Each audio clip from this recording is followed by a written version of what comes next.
sekali lagi untuk tahun 2021 bersama Cikgu Marlia untuk mengajar kamu sejarah tingkatan 2. Okey, sebelum kita mulakan, marilah kita sama-sama membaca doa supaya terang hati dan mudah menerima ilmu pada hari ini.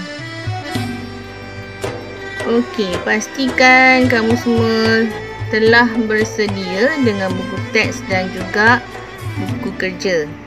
Okey, untuk tajuk hari ini, yang buku teks ya. Apa yang kita belajar hari ini ialah berkenaan dengan bab 1. Okay, kalau tengok dekat kandungan buku teks kamu, bab 1 Kerajaan Alam Melayu. Okey, konsep alam Melayu. Okey, hari ini saya akan terangkan tentang konsep alam Melayu sahaja sebab di bawah tajuk ini sangat banyak penerangannya. Jadi kita fokus dulu untuk 1.1 konsep alam Melayu. Okey, tengok bab 1 ni, Kerajaan Alam Melayu. Jadi kamu kena kenal manakah kerajaan yang dinamakan Kerajaan Alam Melayu. Okey, tengok sinopsis dulu, ni penting ya untuk permulaan kefahaman kamu lah. Jadi alam Melayu merupakan kawasan yang merangkumi kepulauan dan tanah besar. Jadi sejarah awal alam Melayu memperlihatkan muncul beberapa kerajaan yang masyhur lah pada ketika itu seperti Funan, Champa, Sriwijaya, Angkor, Majapahit, Kedah Tua dan Gangga Negara. Jadi kerajaan-kerajaan ini mempunyai persamaan dalam aspek geografinya, bahasanya dan budayanya. Di kerajaan-kerajaan ini telah berkembang maju sebagai pusat perdagangan dan keagamaan yang tersohor. Terkenal lah kegemilangan kerajaan ini dikenali setanding dengan tamadun dunia yang lain yang kamu pernah belajar masa tingkatan 1. Okey, 1.1. Tengok dalam buku muka surat 4 ya. Konsep alam Melayu.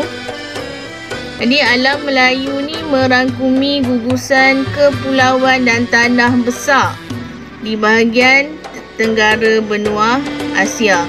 Pada zaman dulu, kalau kamu ingat lagi kamu belajar tingkatan 1, semua tanah tu, daratan tu dia bersambung.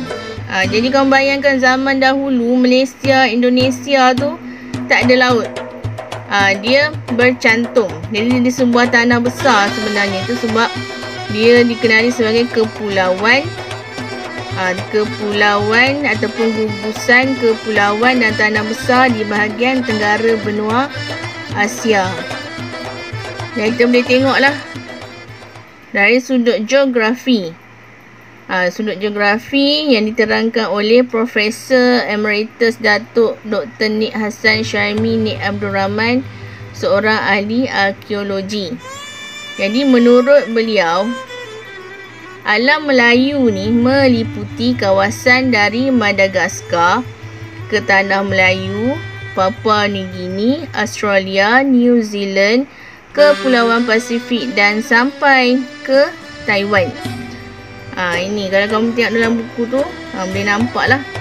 Jadi ini semua dikenali sebagai Kepulauan Melayu.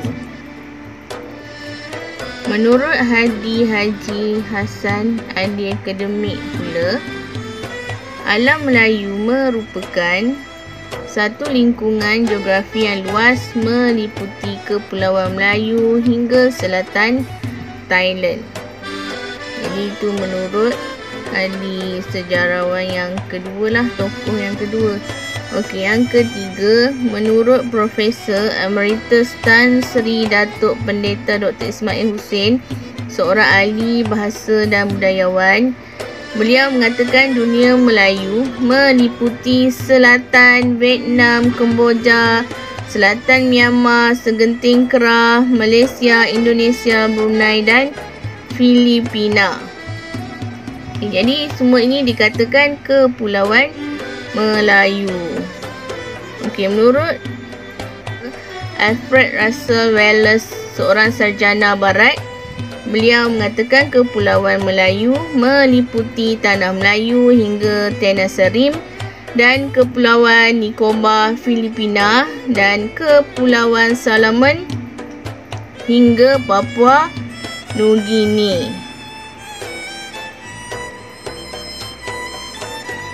Baik, yang seterusnya, tokoh yang seterusnya ialah Profesor Dr. Ding Chu Ming, seorang pengkaji manuskrip Melayu. Beliau mengatakan dunia Melayu merupakan kawasan yang luas meliputi Malaysia, Indonesia, Brunei, Singapura, Selatan Thailand dan Filipina. Jadi semua tokoh yang disebutkan tadi telah mengemukakan pandangan yang hampir sama dari aspek geografi alam Melayu, iaitu kawasan yang merangkumi Malaysia, Indonesia, Singapura, Brunei, Filipina, Selatan Thailand, Selatan Myanmar dan Selatan Indochina. Jadi pada hari ini, alam Melayu merupakan sebahagian daripada Asia Tenggara. Dari sudut bahasa pula, konsep alam Melayu juga dilihat dari aspek penggunaan bahasa serumpun yang dikaitkan dengan bahasa Melayu. Bahasa Melayu tergolong dalam bahasa Austronesia yang merupakan antara 200 bahasa yang dipertuturkan di alam Melayu. Jadi bahasa serumpun ni mempunyai berkaitan dengan bahasa etnik pribumi. Persamaan ini boleh dikenal pasti melalui kata-kata tertentu. Apabila membuat perbandingan bahasa-bahasa serumpun ini, terdapat pertalian kekeluargaan bahasa-bahasa ini dengan bahasa Melayu. Okey, boleh lihat dalam buku teks muka surat 6. Terdapat beberapa persamaan di beberapa negara lah ataupun kerajaan. Contoh dari segi nombor, dari segi angka, dalam bahasa Melayu sebut 4, bahasa Jawa sebut 4, bahasa Melayu Brunei sebut 4, Tagalog 4, Melanau di Sarawak 4, Kadasan Dusun sebut 4. Begitu juga dengan perkataan ataupun angka 5. Kamu boleh baca, sebut sendirilah. Di dalam buku teks tu ada. Okey, dari sudut bahasa juga diterangkan oleh seorang lagi tokoh yang bernama Sultan Takdir Ali Syahbana, seorang tokoh bahasa. Jadi bahasa Melayu telah digunakan secara meluas di alam Melayu sejak awal Masihi lagi. Sifat orang Melayu yang gemar berlayar telah mengembangkan lagi bahasa Melayu ke alam Melayu. Tambahan pula sifat bahasa Melayu yang sederhana dan mudah dipelajari membolehkan bahasa ini diterima di alam Melayu. Bukan zaman dahulu saja, zaman sekarang pun kalau ada warga negara asing datang ke negara kita, memang cepat mereka ni belajar bahasa Melayu sebab bahasa Melayu ni lebih antara bahasa yang mudah untuk dipelajari. Jadi pandangan tokoh-tokoh ini, dua orang tokoh tadi menunjukkan bahasa di alam Melayu adalah serumpun dan mempunyai persamaan bunyi sebutannya. Okey, yang seterusnya, budaya juga merupakan faktor di mana dikatakan mempunyai budaya serumpun. Jadi penduduk di alam Melayu mempunyai budaya serumpun yang merangkumi bahasa dan tulisan, persuratan, struktur sosial, kesenian dan adat. Ya, sejak awal lagi budaya di alam Melayu ini telah berkembang maju dengan munculnya beberapa kepandaian tertentu dalam bidang kesenian, antaranya termasuklah pembuatan gangsa dan seni mempertahankan diri. Di kedua-dua kepandaian ini merupakan ciptaan asli di alam Melayu. Selain itu, nilai-nilai serumpun wujud dalam masyarakat alam Melayu, terutama gotong royong. Dalam aspek seni persembahan pula, muncul wayang kulit di Kelantan dan Pulau Jawa. Kelantan di Malaysia, Pulau Jawa di Indonesia. Tapi di kedua-dua tempatnya ada wayang kulit. Ini menunjukkan budaya tersebut